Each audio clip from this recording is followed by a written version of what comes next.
The 30th of January, 1933.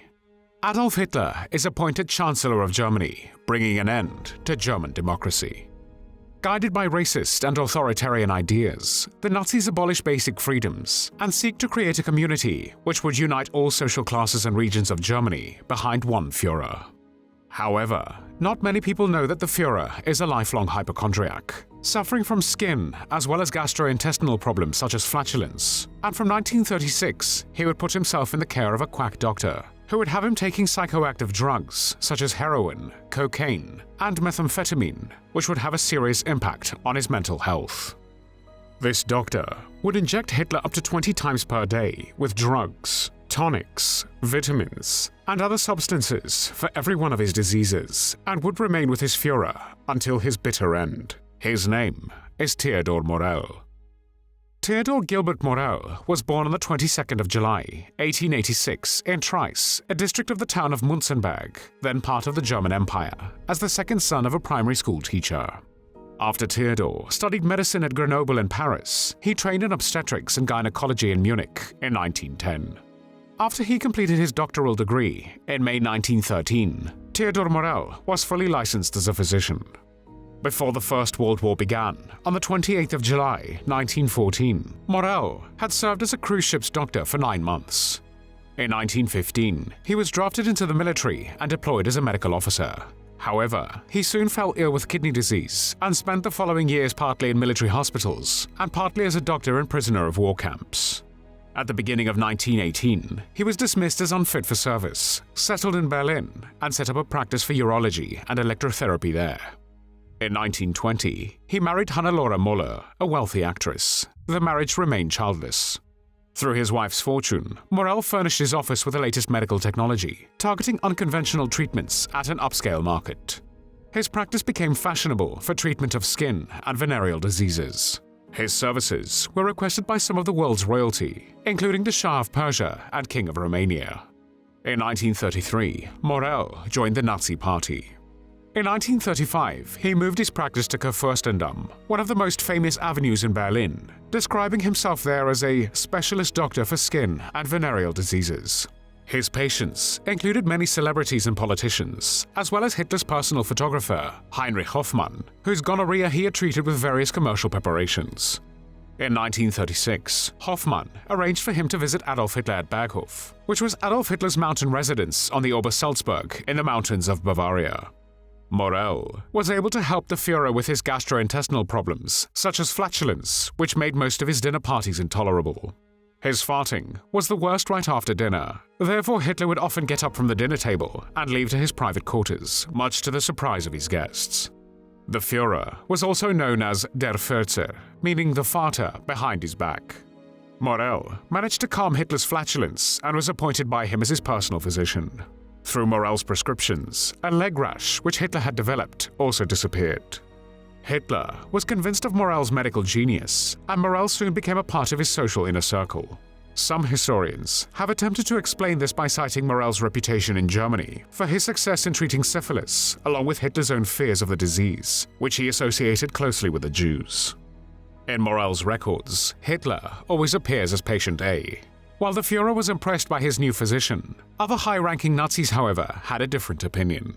Hermann Göring, Commander-in-Chief of the German Air Force, the Luftwaffe, and Heinrich Himmler dismissed Morell as a quack, and Hitler's chief architect Albert Speer, in his 1969 autobiography, said that when in 1936 his circulation and stomach rebelled, he called at Morell's private office.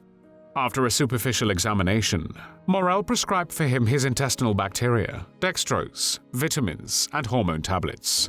For safety's sake, Speer afterward had a thorough examination by a specialist in internal medicine at Berlin University, who told him that he was not suffering from any organic trouble, but from nervous symptoms caused by overwork. After Speer slowed down his pace, the symptoms abated, and to avoid offending Hitler, Speer pretended that he was carefully following Morell's instructions. Speer characterized Morell as an opportunist, who once he achieved status as Hitler's physician, became extremely careless and lazy in his work. However, the Führer was satisfied with his physician, who had injections or pills for every one of his diseases. When Hitler was troubled with grogginess in the morning, Morell would inject him with a solution of water mixed with a substance from several small gold foil packets, which he called Vitamulten. Hitler would arise, refreshed and invigorated. When Hitler gave a packet to Himmler, he immediately became suspicious and secretly ordered one of his SS physicians to have it tested in a laboratory. It was found to contain methamphetamine. While in low to moderate doses, methamphetamine can elevate mood, increase alertness, concentration and energy in fatigued individuals. At very high doses, it can induce psychosis, breakdown of skeletal muscle, and cause seizures and bleeding in the brain. Chronic high-dose use can precipitate unpredictable and rapid mood swings, stimulate psychosis such as paranoia, hallucinations, delirium and delusions, and cause violent behavior. On at least one occasion, Hitler ordered his private train stopped so that Morell could inject him without worrying about the train jostling. Hitler and his entourage used this train to visit various fronts and theaters of war. For safety, a front and rear train were used to prevent any possible attack. Morell was not popular with Hitler's entourage, who complained about the doctor's crude table manners, poor hygiene, and body odor. Hitler's reaction to the last issue was, "I do not employ him for his fragrance, but to look after my health." Hermann Göring, who himself was addicted to morphine, called Morell Reichmaster of injections, and variations on that theme, implying that Morell resorted to using drug injections when faced with medical problems and overused them. Morell kept a medical diary of the drugs, tonics, vitamins, and other substances he administered to Hitler, usually by injection, up to 20 times per day, or in pill form. Most were commercial preparations, while some were Morell's own mixtures. The substances administered to Adolf Hitler included commercial poisons, as well as psychoactive drugs such as heroin, cocaine, adrenaline via eye drops, and methamphetamine, which since 1938 was marketed on a large scale in Germany as a non-prescription drug under the brand name Pervitin. Pervitin became colloquially known among the German troops as Stuka tablets and Hermann Göring pills, which was a snide allusion to Göring's widely known addiction to the drugs. However, the side effects, particularly the withdrawal symptoms, were so serious that the army sharply cut back its usage in 1940. Historian Kamiansky said, "A soldier going to battle on Pervitin usually found himself unable to perform effectively for the next day or two. Suffering from a drug hangover and looking more like a zombie than a great warrior, he had to recover from the side effects." Some soldiers turned violent, committing war crimes against civilians, others even attacked their own officers. By 1941, usage was restricted to a doctor's prescription, and the military tightly controlled its distribution. Soldiers would only receive a couple of tablets at a time, and were discouraged from using them in combat. In 1939, Morell inadvertently became involved with the invasion of Czechoslovakia. Shortly after midnight, on the 15th of March, 1939, the Czechoslovak president, Emil Hacha, met in Berlin with Adolf Hitler, who 6 months after the annexation of the Sudetenland, wanted to occupy the Czech provinces of Bohemia and Moravia. Hacha became so scared at Hitler's outburst that he fainted. Hitler's interpreter Paul Schmidt got scared and said, "If he dies here, the world will say we murdered him." However, Theodor Morell checked the president's pulse and gave him a stimulating injection, which woke Hacha up. Although Morell claimed these were only vitamins, it's possible they also included methamphetamine. Hitler later recalled that the 66-year-old Hacha immediately perked up to such an extent that he turned against us with renewed energy and showed a spirit of resistance that he had completely lacked before. Hacha later recalled how Hermann Göring took his hand and gently persuaded him, and asked if it was really necessary for the beautiful Prague to be razed to the ground in a few hours. Hacha gave in to the Nazi demands, and on the morning of the same day, the 15th of March, 1939, in violation of the Munich Agreement, German troops entered the remaining Czech parts of Czechoslovakia, meeting practically no resistance. On the following day, Hitler proclaimed the Protectorate of Bohemia and Moravia from Prague Castle, leaving Hacha as a technical head of state, with the title of state president, but with the real power vested in Reichsprotector Konstantin von Neurath, who served as Hitler's personal representative. On the 23rd of September, 1941, Hitler relieved Neurath of his active duties and stripped him of his day-to-day powers. The reason was that despite the persecution of Czech Jews and the harsh crackdown on protesting students, his rule overall was too lenient by Nazi standards. Neurath still remained the Reich Protector on paper, but the real power was held by Reinhard Heydrich, who was named as his deputy on the 29th of September, 1941. On the 27th of May, 1942, Heydrich was in his convertible Mercedes when the Czechoslovak paratroopers Josef Gabčík and Jan Kubiš mortally wounded the Nazi architect of the Holocaust. Morell was one of the doctors brought in by Heinrich Himmler to treat the badly wounded SS man. Probably due to Morell's reputation among the high-ranking Nazis, his recommendation to treat Heydrich with sulfonamide, which was an early antibiotic, was ignored. Instead, Karl Gebhardt, Heinrich Himmler's chief doctor, treated the Nazi architect of the Holocaust without antibiotic therapy. Reinhard Heydrich contracted an infection and died 8 days after the attack. On the 20th of July, 1944, after a failed bomb attempt to assassinate Hitler on his airplane, Klaus von Stauffenberg and other conspirators attempted to assassinate Adolf Hitler inside his Wolfslair Field headquarters.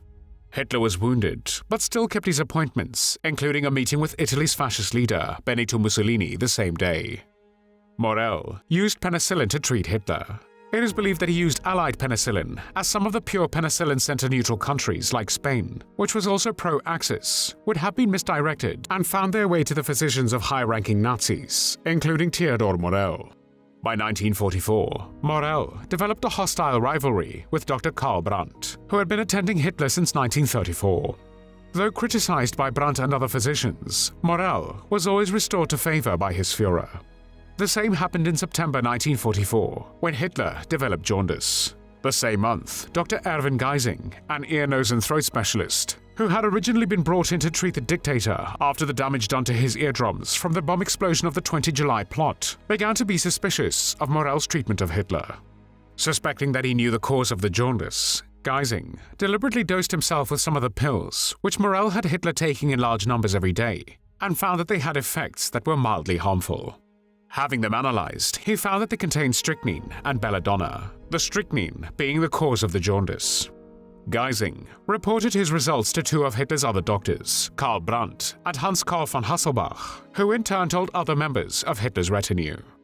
When word of this finally reached Hitler, he was furious. Declaring that he had total faith in Morell and his treatments, he dismissed all three doctors, Geising, Brandt and Hasselbach, even though the latter two had been with him since his early days in power. Morell benefited from his relationship with Hitler, also financially. During the war years, Morell bought factories in which he had, among other things, hormone preparations, vitamin concentrates, and a lice powder called Rusla manufactured. This lice powder, developed for the Wehrmacht, the German army, by Morell himself, proved effective in a series of tests, but was rejected by soldiers as it gave off an offensive odor and had to be used dry to be effective. Because of the simple packaging and the conditions under which the soldiers lived, the remedy often got wet and was therefore ineffective. On Hitler's instructions, the Wehrmacht bought the drug Rusla on a large scale to prevent typhus transmitted by lice. Thanks to these businesses, which he made thanks to his relationship with Hitler, Morell earned millions of Reichsmarks in addition to an annual salary of 60,000 Reichsmarks and owned villas not only in Berlin, but also in the spat town of Heringsdorf on the Baltic Sea. And towards the end of the war, he even commissioned the construction of a third villa in Berchtesgaden, close to Berghof, Adolf Hitler's mountain residence. On the 16th of January, 1945, Hitler took up residence in the Führerbunker under the Reich Chancellery, which became the center of the Nazi regime until the last week of World War II in Europe. One of the occupants of the Führerbunker was Hitler's loyal physician, Theodor Morell. By April 1945, Hitler was taking many pills a day, along with numerous injections. The personal notes of Morell describe how he treated Hitler over the years, including notations such as injections as always and Oikodal, an early German trade name for the opioid oxycodone, a highly addictive and commonly abused drug. Onset of pain relief typically begins within 15 minutes and lasts for up to 6 hours with the immediate release formulation. However, there are common side effects which include not only euphoria, but also constipation, nausea, vomiting, loss of appetite, drowsiness, dizziness, itching, dry mouth, and sweating. Severe side effects may include addiction and dependence, substance abuse, depression or mania, irritability, or hallucinations. While tremors and other signs of Parkinson's have been noted in newsreels of Hitler, Morell diagnosed Parkinson's only 2 weeks before Hitler died.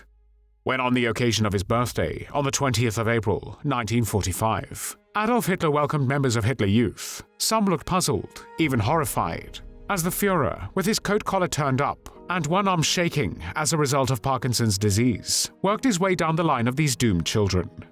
Most would perish that day while holding the city against the Russians. It was also the last time Hitler would be photographed before he committed suicide in his Berlin bunker. Adolf Hitler permitted Theodor Morell to leave the bunker, which he did by aircraft on a plane that left Berlin on the 23rd of April. However, Morell had left Hitler his medications, which Hitler continued to take until his bitter end. On the 29th of April, 1945, as Red Army troops fought their way into the center government district, Adolf Hitler married his longtime companion, Eva Braun, during a brief civil ceremony. She was 33, and he was 56 years old.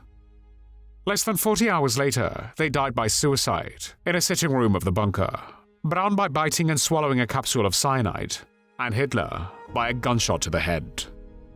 When Morell was captured by the American forces and interrogated on the 18th of May, 1945, one of his interrogators was disgusted by his obesity, describing him as fat and lacking hygiene. Morell was then briefly held in US captivity in the Dachau internment camp and questioned because of his proximity to Hitler. There, they investigated whether he had committed war crimes or crimes against humanity, but the investigations could not prove anything. During interrogation, Morell said that during the last days before the fall of Berlin, Hitler feared that he would be drugged and carried away forcefully from the capital. During their last meeting, Hitler yelled at Morell saying, "You think I'm crazy. You will try to give me morphine. Get out of here. You are sacked. Get that medical uniform off. Go home and act as if you had never had anything to do with me." On the 30th of June, 1947, Theodor Morell, a doctor who for years administered to Adolf Hitler psychoactive drugs and other substances, turning him into a drug addict, was admitted to the Tegernsee District Hospital with aphasic speech disorder, which was a result of brain damage. Grossly obese and suffering from poor health, Theodor Morell was 61 years old when he died in the Tegernsee Hospital on the 26th of May, 1948, 3 years after the death of Adolf Hitler, to whom, as many later claimed, Morell provided the medical care that his Führer fully deserved. Until his very end, Morell did not believe that Hitler committed suicide because, as he said, Hitler was not that type. There were no tears shed for Theodor Morell.